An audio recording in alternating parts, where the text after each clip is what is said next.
Welcome to मिकास friends, this is Vikram और मैं हाजिर हूँ एक नई अपडेट के साथ ऑस्ट्रेलिया से। 2025 में ऑस्ट्रेलिया में इलेक्शंस होने वाले हैं और अभी हम चारों तरफ इलेक्शन की चर्चाएं ही देख रहे हैं, चाहे वो न्यूज़ हो, यूट्यूब चैनल हो या कुछ और हो। तो चलिए बात करते हैं आज ऑस्ट्रेलिया के पॉलिटिकल सिनेरियो के बारे में।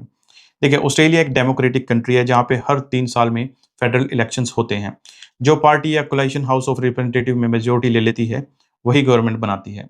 अगर किसी पार्टी को क्लियरली मेजोरिटी नहीं मिलती तो हंग पार्लियामेंट भी होती है। इस केस में इंडिपेंडेंट्स और छोटी पार्टीज किंग मेकर बन जाती हैं, जो किसी भी बड़ी पार्टी को सपोर्ट करके गवर्नमेंट बनाते हैं।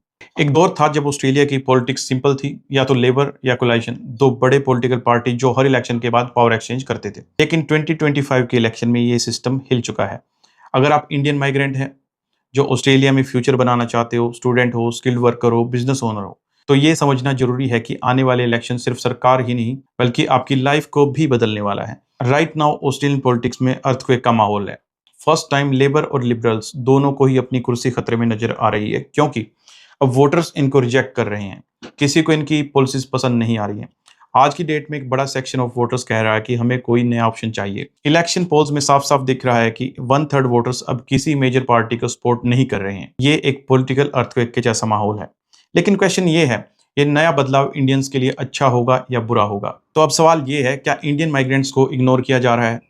आज की डेट में इंडियन कम्युनिटी सबसे ज्यादा स्ट्रगल कर रही है हाउसिंग, जॉब्स और पीआर के मामलों में। रेंट्स इतने हाई हैं कि उनको अफोर्ड करना मुश्किल हो रहा है। पीआर वेट टाइम भी बहुत बढ़ चुके हैं और नए इमिग्रेशन रूल्स और भी ज्यादा टफ बनाए जा रहे हैं। लेकिन सबसे बड़ा सवाल ये है, क्या कोई भी पॉलिटिकल पार्टी इन इश्यूज को एड्रेस कर रही है या सिर्फ प्रोमिसेस दिए जा रहे हैं बिना किसी एक्शन के? तो फ्रेंड्स, जब भी इलेक्शन आता है, पॉलिटिशियंस इंडियन कम्युनिटी के साथ फोटो खिंचवाते हैं, मंदिर जाते हैं, गुरुद्वारा जाते हैं, मस्जिद जाते हैं। लेकिन इलेक्शन के बाद क्या होता है? क्या कोई दिखाई देता है आपको? तरफ पॉलिटिशियंस बोलते हैं, we support the Indian community, we value your contribution, हम आपके लिए बेटर पॉलिसीज लाएंगे। क्या ऐसा हो पाता है? तो फ्रेंड्स, क्या ये सिर्फ वोट बैंक पॉलिटिक्स है?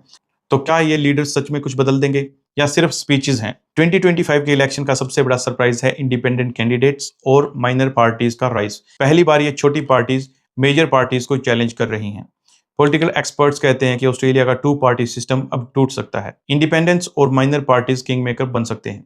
ये नए कैंडिडेट्स कहते हैं कि इंडियंस के रियल इश्यूज को एड्रेस करेंगे, हाउसिंग, जॉब्स और इमिग्रेशन रिफॉर्म्स पर काम करेंगे। क्या ये सच है? अब ये तो फ्यूचर ही बता पाएगा। ये लोग सिर्फ वादे करते हैं या फिर कोई एग्जीक्यूशन भी करेंगे। Let's talk about India and Australia friendship. Media में हमें दिखता है एल्बनीज और मोदी की दोस्ती, ट्रेड एग्रीमेंट्स और क्रिकेट डिप्लोमेसी, ये सब हमें बढ़ा चढ़ाकर बताया जाता है। पर असली ग्राउंड रियलिटी कुछ और ही कहती है। इंडियन स्टूडेंट्स का crackdown, visa processing delays, skill migration quota और पेरेंट वीजाज, इन सब का टाइम बहुत बढ़ चुका है। क्या ये दोस्ती सिर्फ पॉलिटिकल ऑप्टिक्स है या कुछ और है? क्या ये दोस्ती सिर्फ हेडलाइंस तक सीमित है या इंडियन माइग्रेंट्स को उनके असली बेनिफिट भी मिलेंगे? अब इंडियंस का फ्यूचर क्या होगा ऑस्ट्रेलिया में? अगर आप ऑस्ट्रेलिया में एक इंडियन हो तो इलेक्शन सिर्फ एक नया पीएम लाने का नहीं है, ये बल्कि आपकी लाइफ का रोड मैप भी तय करेगा।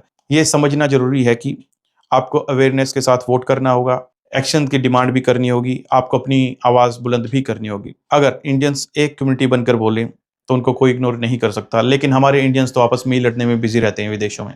देखिए, ऑस्ट्रेलिया बदल रहा है, पॉलिटिक्स बदल रही है और इंडियंस का रोल इस नए दौर में तय करेगा कि हम एक फोर्स बनकर उभरेंगे या सिर्फ वोट बैंक बनकर रह जाएंगे आपस में लड़ते हुए। आपके लिए सबसे बड़ा इशू क्या है? Immigration, jobs, parent visa, PR या कुछ और? कमेंट करके हमें बताएं। तो फ्रेंड्स, मिलते हैं नई वीडियो में नई अपडेट के साथ। तब तक के लिए लाइक करें, फॉलो करें, शेयर करें और सब्सक्राइब करें। Thank you so much friends.